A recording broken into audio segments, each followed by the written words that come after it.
must say it's a privilege and honor to be back here today. I'm pretty nervous, to be honest with you. I haven't been back here too many times since I left, unfortunately. My career and living in Cape Town has kept me away from school, but arriving back here today has brought back many terrific memories, many tough memories, notably maths class. It's great to see how the school has progressed, to see how the school has changed for the better since I left. And credits go to you boys, who are the current stakeholders of the school, to the current teachers, who are the current stakeholders in taking this school forward. Just for me to come back here reminded me that you can't go anywhere in life without roots. And King Edward is a very big root in the platform of where I went in my career. With my parents, the support that I received from them and my school, it was a very big platform getting me to where I am today. So it's a wonderful feeling to come back today and be a part of the school that has gone with me through many, many years. Just up front, if I can present, I played my 100th test in England, I think it was July last year. And thanks to Adidas, they put together a very special pair of boots that I wore during that test match. And in my 100th test, I wanted to wear the King Edward logo on the back of my boot because, as I said, it was the biggest route in where I got in my career. And I wanted to present this to the school today. I don't know where you put it, maybe hide it away, or put it in the museum. But that big size UK 13, so it takes some good space up. But just wanted to say thank you from myself for helping me get to where I got today.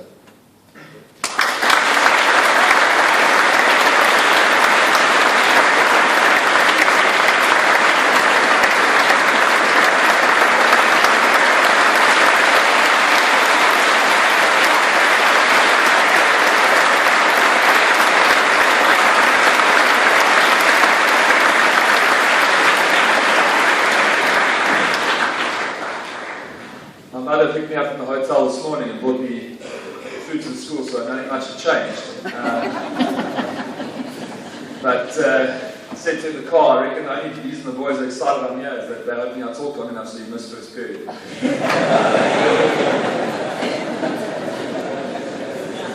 See, I'm sleeping in for it. So, as I spoke to the headmaster, if we could maybe fire up some questions, I can interact with you boys a little bit, maybe chat about the experiences we've had, certainly of late. I know it hasn't been the easiest time for King Edward's with the lightning strikes, but I think one thing is for sure, it's brought you guys even closer and brought a lot more character to the school. And as I spoke to the boys in the office just now, if I look back on my career, the disappointing times have been the times where I've learned the most about myself, where I've taken the biggest strides as a character, I've taken the biggest strides in myself as a person. So I learned the most, and were often the stepping stones to greater things for myself personally. So hopefully for the school, for the boys who went through the terrible ordeal, this will be a stepping stone for many, many good things to come forward. And I certainly hope so. So, is there any questions, boys?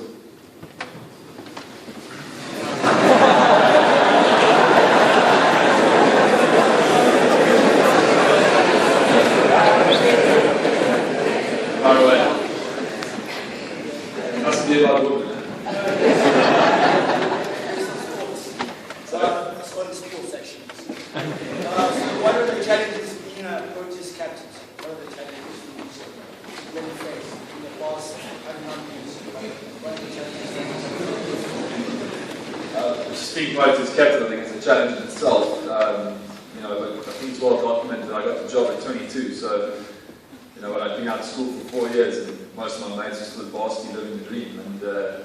And I was captaining my country, so the pressure that came with that was immense. I certainly was leading my country out at Edgbaston against England in front of millions and millions of TV viewers, in front of a crowd of 30,000, 40,000 Englishmen. Who were pretty abusive and still are abusive today. So that whole experience was just something that was unique for me. And to be able to have come through that, to start the platform at that age and be successful was important for me. But a real feather in sort of my cap when I look back. but there were many, many tough times through that, trying to grow up, trying to develop as a man, many different phases, but I must say, being South African captain is something that I'm extremely proud of, something that I'll always cherish, and it gave me an opportunity to lead a nation that has so many wonderful possibilities. I must say that I'm also very blessed to be a part of a very special team at the moment, a very special bunch of guys that are excellent cricketers. So to be able to lead them is something that I'm extremely proud of. Going back there.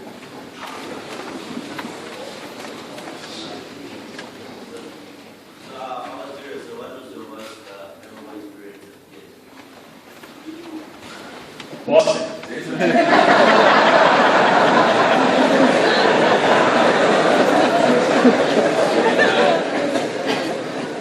I think most of the current tricks of experience, once you read that pass, I don't know if it's still the same, I don't know if you read the newspaper, it's probably on the internet now, but back when I was at school we still had to read the newspaper. Once you saw that pass mark, it was a very exciting moment in my life. Considering the amount of sport that I played, but for me, I think just being a part of the school, the many, many different traditions, being a stakeholder in something that's bigger than yourself was something that was so important to me. I think the school taught me respect, it taught me manners, it taught me tradition, and it certainly taught me about being a part of something. Every day that I was in King Edward's, you're a part of something that's bigger than yourself. And I think certainly helped me as a stepping stone to where I am today, because as project captain, it's definitely bigger than I am. Whether I'm there or not, the game's going to move forward, the team's going to move forward, and all I try and do is give it my best every day. Try and make sure that while I'm the current stakeholder, I'm giving it 100% and trying to take it to a better place than where it was before I got there. I think King Edward's was the important stepping stone for me. That the friends that I made, the loyal supporters that I got, to know that I can come back here today and be able to share my experiences with 1,100 boys. And we never used to stand there behind the jail. It's 54 laps since I was last year. But, we're all a part of something special. And when you finish one day, what you've experienced at King Edward's will stay with you for the rest of your life and the friendships you've created. So for me, that was certainly the best moment. What would you say a little bit thanks to that? There's been, I guess if you play for South Africa for 12 years, you're going to experience many good times and bad times, and I think for me the current sort of last few years have been so exciting, especially with the test side to achieve what we have, to win in England, to win in Australia. It's been tough, it's been awesome to go to those countries, to play in front of 40, 50, 60,000 people, MCG 100,000 people, and to go and win games when you're right up against it and taking a massive hurl of abuse from other people, and there's only got 15 of you in another whole country, and you manage to stand up and perform well and win against all odds. That's something that's fantastic. From a personal perspective, I think my 2 double hundreds in England, 100 in my 100 test matches at Oval, captaining South Africa 100 times, to be the first person ever to do it and be South African, be a King Edward's boy is something that is truly something to be proud of, and something that I am proud of. There's been so many, and I think it's also to be able to represent your country, play with guys like Joel Callis, Makai and Tini, Dale Steyn, A.B. de Villiers, the likes of the talented guys that we have, to be able to share fields and experiences with those people is incredible.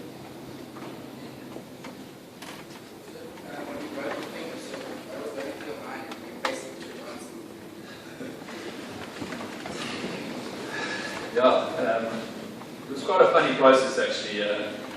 I've broken a few fingers actually, but on that day, I arrived at the ground, I was flying home the next day back to South Africa, so I hadn't, we were 2-0 up in the series, so I hadn't really considered batting.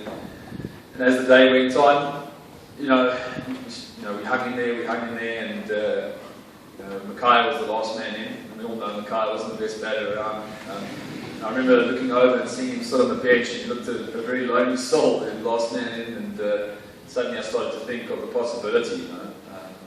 Makai went in, and him and Dale batted for close on 2 hours, so it got us to the point where it was realistic. I mean, there's no ways I could have batted for an hour, hour and a half, 2 hours with a broken hand. Suddenly there was a possibility of being able to go and save a test match. I didn't have any kit, all my stuff was packed, ready to go on the plane the next day. So I started in the change room with the physio, with the coach, started building a little cast for my glove. I stole some clothes off Paul Harrison. He had a good lunch, there was a nice big hamburger steak on his pullover. And another King Edward's boy started helping me bat up, Neil Mackenzie. He was quite a good character, a very, very funny man. And he started helping me put my pads on, my gloves. And I think the coach sent a psychologist in to talk to me. I remember that. He came and chatted to me about my mental state, whether it was something that I wanted to do. And then the process started, and I started thinking, well, Mitchell Johnson's just broke my hand. He's bowling at 145 kilometers an hour. How am I going to handle this? So I started getting the psychologist to throw me balls in the change room to see how I could hold the bat. If he bounced me, I was just going to take it on the chest. And those are all the things that were going through my head. But then, once the moment hits you, for me, it was just walking onto the field, just trying to keep as clear as possible. I think that's, I've always played my best cricket when my mind is clear.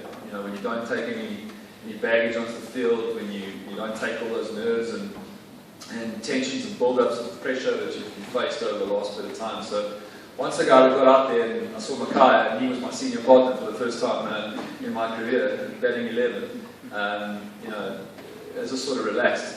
And I think the most fortunate thing that I had was that the bowlers had bowled about 120, 130 overs, so they were all pretty tired. So hung in there, we got 11 balls short, but it was one of the greatest experiences I've had, because it made me realise how important the game is to people. When you come home and people, the fans, and how they sort of react to those moments, and how big the game is to them.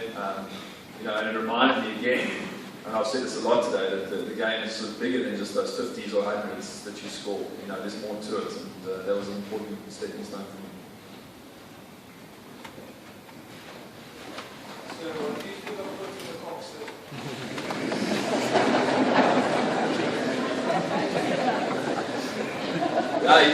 He's neither here today, be careful what I'm saying. He's a good young King Edward's boy.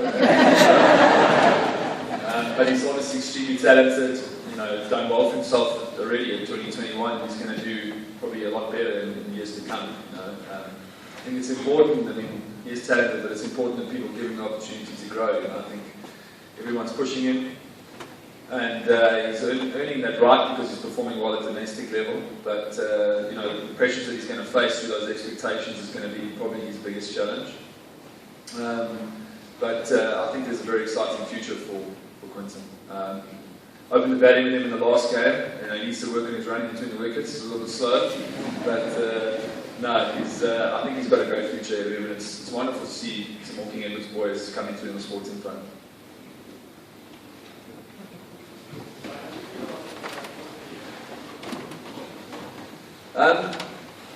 The 4-3-8 game was a day that was filled with emotion. As the captain, when the team scores 400 against you in a one-day game, you're looking for the rope in the change room. I remember walking off, and the change room was pretty somber. It was in a bad place. I think I only had 20 minutes, to sort of clean myself up, get ready to bat, and I started that process. And I remember Callis was last one into the change room, and he said, "Guys, I reckon the bowlers have done a good job. They're 15 runs short." And that sort of broke the ice. Everyone burst out laughing. The team had just scored 434, highest score ever. So it sort of broke the ice, and everyone was kind of relaxed. And then we started setting targets, and the targets that we were setting were pretty ridiculous, because it's something that we never thought we could achieve in the game. We went on to do it. It was just a wonderful day. I think being at the bull ring, the atmosphere in there was amazing. I think those 10, 15 minutes after that game, if I could take that feeling, that emotion, and sort of bottle that and keep that with me through my life, that would be an amazing experience. But wonderful game to be a part of. I'm glad we won. Otherwise, maybe I wouldn't be standing here as a 100 Test match captain. But just a great thing to look back on. So those are the good moments in the career.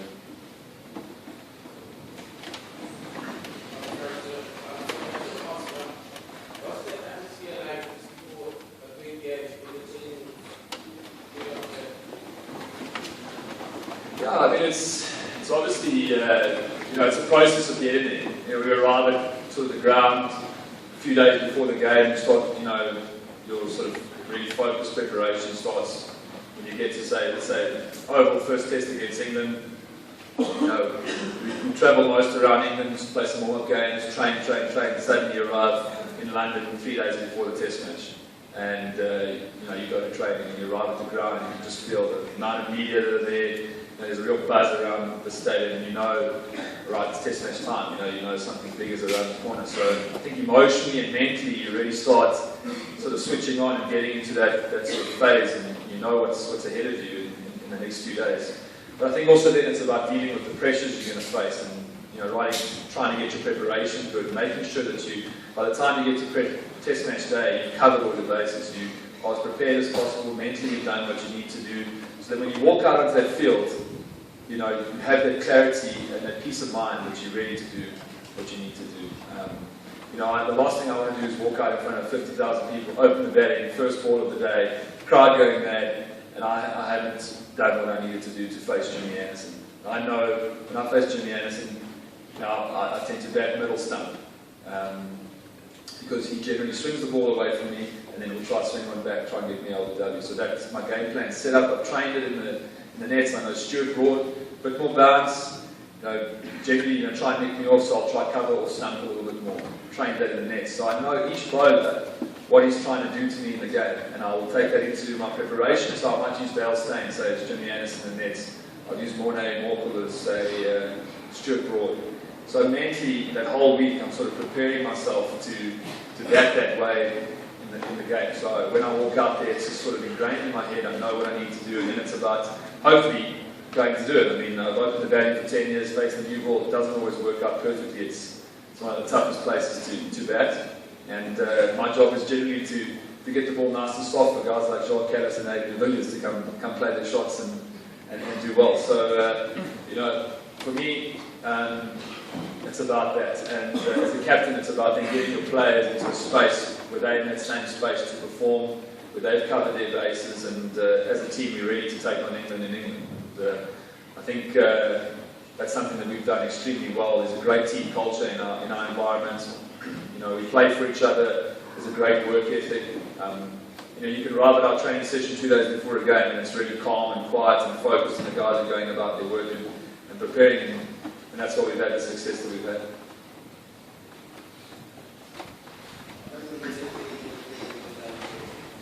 Sorry, my man, I didn't. I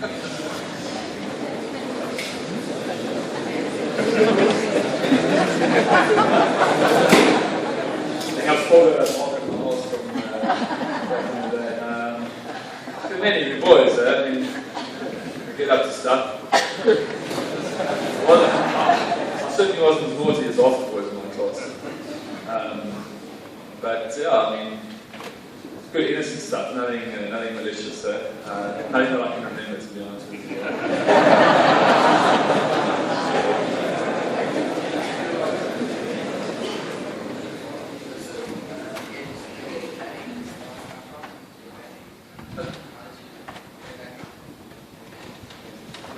I don't know. I mean,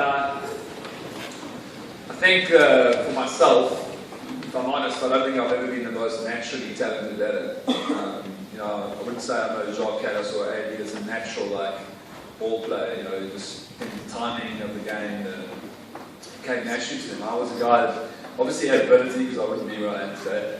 But I had a mental strength to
there's going to have to be those times in your life where you're going to have to front up and take control. And the guys who get far in life are the guys that do that.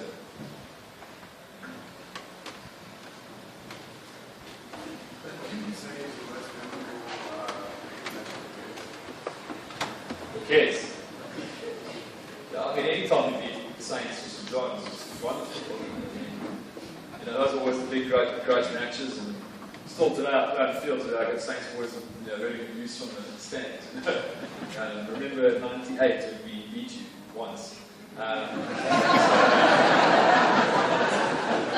never goes away, but I think still today you have those grudge matches, but I think as you leave school you gain many friends from different walks of life, and certainly I think my best mate today is a Saints boy, so you'll grow and you'll interact with a lot of different people. But for me, I think certainly I'd love to come back and watch some sport here. Those fields down there have created so many good memories for myself. And I played first team cricket with my brother. A lot of good memories there. First team rugby, I'd love to come and watch an Easter festival one day when I'm finished. So I look forward to being back at the school many, many times in the future. Coming back just to watch how you guys progress, to watch the camaraderie, the tradition of the school. Just walking through the school today and hearing boys greet my mother and myself brought back so many good memories, and the manners that you brought up with are a crucial part of where you go in life. So coming back here is certainly, as I said earlier, made me realise that this was an important route in where I went in my life. Thank you, boys. I hope what's the time? Almost. Take care. I just want to say thank you for your support. As I say, the support I've got from you guys through the years has been an important part of me surviving. The pressure that I've faced hasn't been easy. They've been tough times, and knowing that I've got the support of King Edward's and each boy that comes through the school